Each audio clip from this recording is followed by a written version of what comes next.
The scenes of flight, disaster, humiliation at the Kabul airport are seared on my and probably many other people's minds. Here's an image that I don't think we'll forget anytime soon. Take a look at this.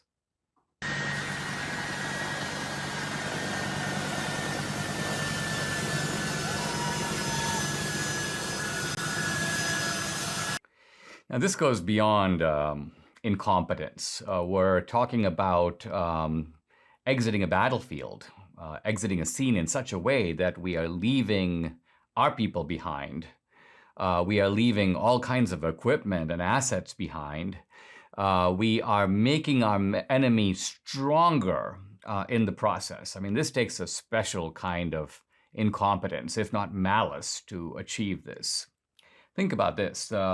If you can think of terrorism around the world as a kind of Olympics, it's like the Taliban have come from behind. They've come from nowhere, and they're now in first place. ISIS is like a distant second. Al-Qaeda's not even in the running. Now, if the Taliban gave a victory speech, I wonder if they'll thank, I wish to thank my supporters in the Biden administration who gave us all the training and all the equipment that we needed to get to the finish line and win the gold medal. Wow, I mean, what an indictment. Now, how is it possible that this disaster occurred in this way? I mean, not just in the sense of the evacuation, but the war in general. The Afghan army was 300,000 strong.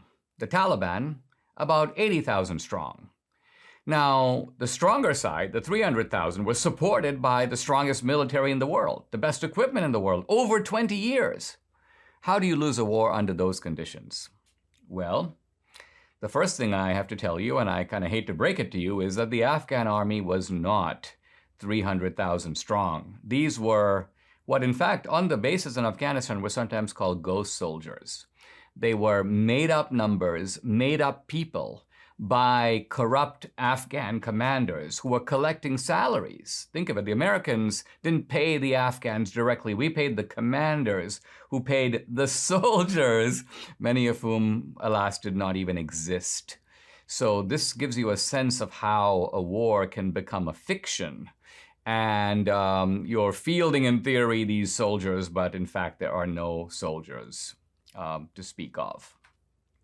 Now, to win a war, and you can kind of get this from any of the great writings on war, Sun Tzu, Clausewitz, even a healthy dose of Machiavelli.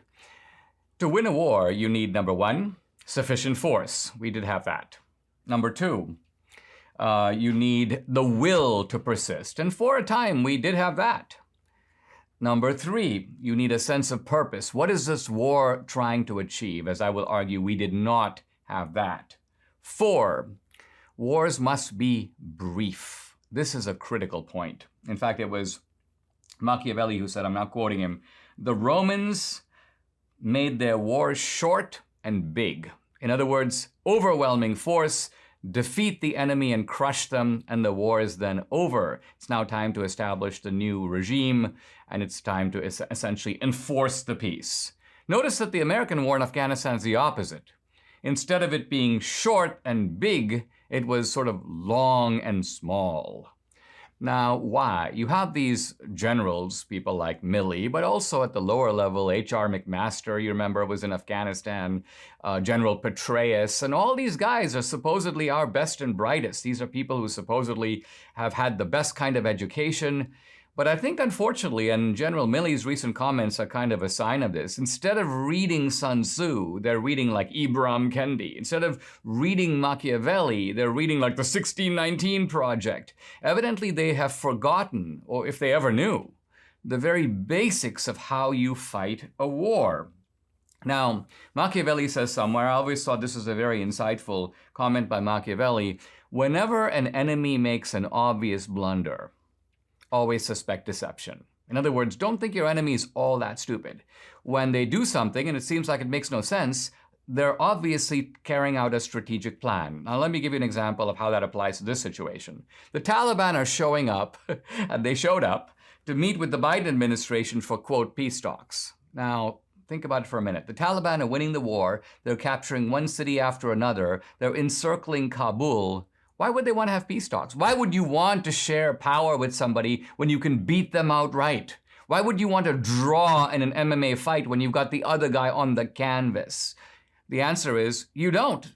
There's no reason to have the peace talks, and therefore the peace talks were a charade. The peace talks were not for peace. They were to convince these senile buffoons on the Biden side, hey, listen, we want to lull you into a sense of calm and distract your attention as we gear up for our final blitzkrieg. So from the beginning, the Taliban have showed a kind of single-mindedness of purpose. Now contrast this with the United States. Now very early on, I mentioned this yesterday, it was Condoleezza Rice in the Bush administration who said, we don't want to play whack-a-mole with the Taliban, with the terrorists. We don't want to go whack them and then leave, and then when they come back and start planning their shenanigans again, whack them again. And the question I want to ask is, why not? It seems to me that would in fact have been a vastly preferable strategy to the one we actually employed, which was deploy all these troops at huge expense, not only create a base, but create a base of corruption.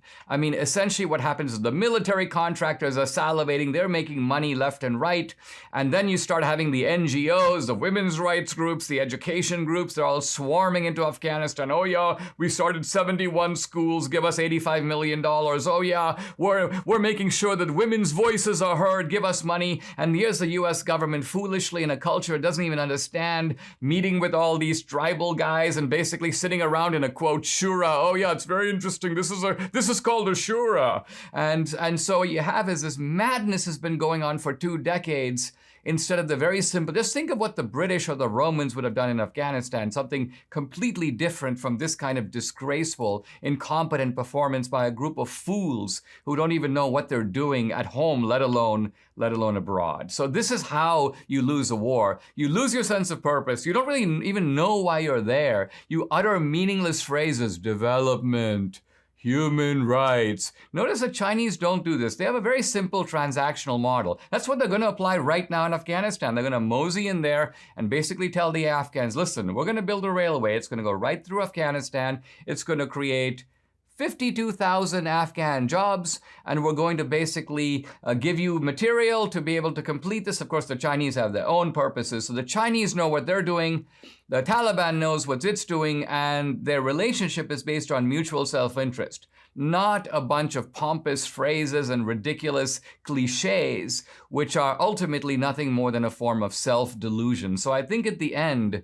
what you really see is that we have a globalist elite that doesn't know anything about itself, doesn't know very much about how to fight, doesn't know very much about how to conduct a war, doesn't know very much about Afghanistan, doesn't know very much about anything.